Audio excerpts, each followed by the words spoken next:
Ya teman-teman, kembali lagi ke Pak Izin R, ya, Pak Gen Z. Jadi kali ini saya mau membahas berkaitan dengan kehidupan Gen Z. Ya. Jadi banyak sekali teman-teman sekarang mungkin kalian Gen Z itu menderita apa? Anxiety, GERD anxiety, atau asam lambung, banyak pikiran, OVT dan sebagainya. Kalau kita lihat sebenarnya problem-problematika seperti itu sebenarnya banyak faktor ya teman. Bisa juga dari makanan, pola hidup, pola makan, terus manajemen konflik, manajemen pikiran dan sebagainya. Dan kalau kita lihat lagi, ini sudut pandang bagaimana informasi yang mereka dapat. Jadi kalau kita lihat ya teman-teman sekalian, sebenarnya munculnya kepribadian Gen Z sekarang itu imbas dari informasi yang mereka dapat.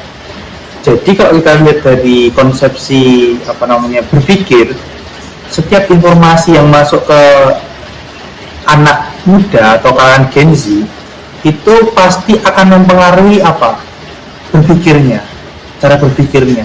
Dari cara berpikirnya akan mempengaruhi pemikiran. Jadi produk dari berpikir itu pemikiran. Dari pemikiran ini lama-lama akan menjadi pola pikir, sudut pandangnya. Oh ternyata nikah tuh kayak gini misalkan. Oh ternyata tuh hidup itu harus FOMO, ikut-ikut dan sebagainya. Itulah pola pikir dari Gen Z. Nah, jadi pola pikir itu akan muncul akan muncul sikap. Bagaimana Gen Z menyikapi sesuatu, bagaimana Gen Z memahami sesuatu. Dari sikap ini yang terus-menerus akan menjadikan kebiasaan, habits. Oh, ketika seperti ini, makanya kalau kita lihat peran dan sebagainya itu karena apa tadi? Karena buah dari informasi yang mereka dapat. Dari kebiasaan inilah, jadilah pola sikap. Jadi sikap gaya ya khas Gen Z itu terpengaruh dari dari awal tadi, yaitu informasi yang masuk ke mereka.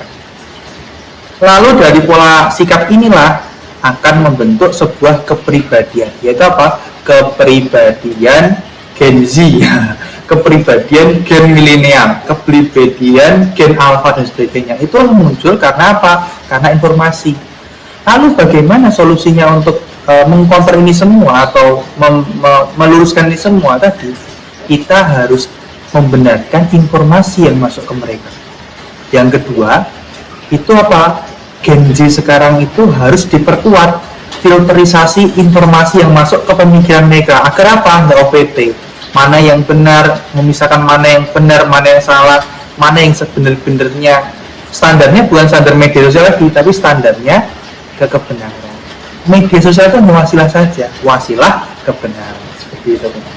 Terima kasih, tunggu part selanjutnya kayak di film-film.